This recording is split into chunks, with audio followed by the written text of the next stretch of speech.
We move on to George in Clinton, Maryland. George, your turn. Hey, how you doing, Kojo? Tommy Graham, I haven't talked to you since Tots Teens Day.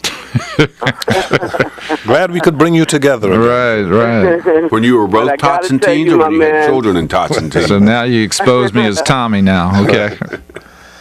I guess I can call you by your first name, Tommy. Hey, look, man, I got to tell you, I'm so disappointed, man. Our electricity out here in Clinton goes out if you just breathe too hard outside. Okay. 3 weeks ago, man, it was a beautiful day. No rain, no snow, sunny outside, no electricity. You know, I mean, it just boggles the mind. What reason were you given? What reason were you given for? What reason were you given for that cut in service, George? I wasn't given any reason. Well, I called in, but there was no reason ever given, and it was like the neighborhood was out.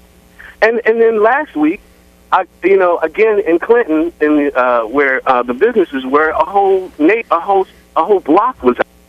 And in Bethesda, it's really bad. And it seems like with your bad luck is my bad luck, because everywhere I go, the electricity's out. And sometimes it's weather, but a lot of times it's not weather. It's just out. And it's like, what's going on, man? Are you aware? And another thing, is where y'all can put meters on a residence so we can see how much we're spending from one day to the next. Is that possible? I just got a smart meter put on my own house, but okay. Do you know how to read it? Are you smart enough to read it? I will take the fifth on that one. So one thing I would say is I'd ask you to stay on the line, and I'm going to get your phone number and your address, and I can see exactly what's taking place. But in Maryland, we, as I mentioned earlier, we have a reliability plan that we launched last year.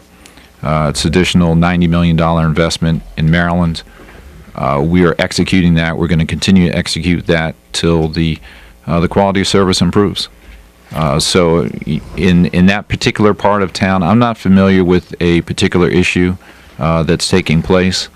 Now, with respect to, is there a meter that you can put in that you can read? We are on the verge of launching one of the largest projects in the country. We want to be a leader in that area in advanced meter infrastructure. So in the District of Columbia, we are getting at the final stage of installing 280,000 smart meters.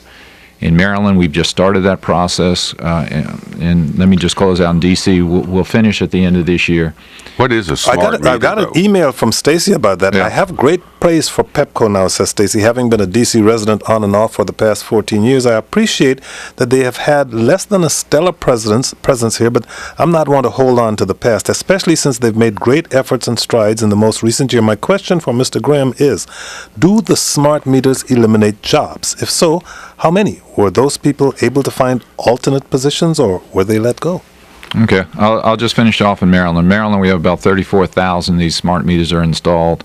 Altogether, it'll be around 550,000. So what does a smart meter do? Yes. The smart meters at this stage it's essentially a meter change out.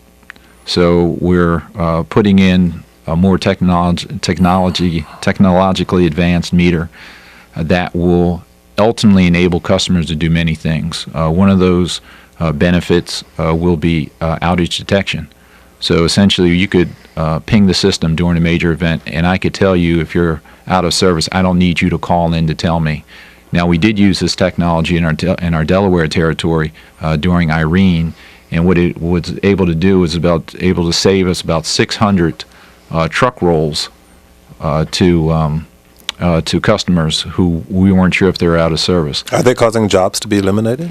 There's retraining that'll take place over time. So we're retraining our workforce, but we have vendors that are doing that installation right now.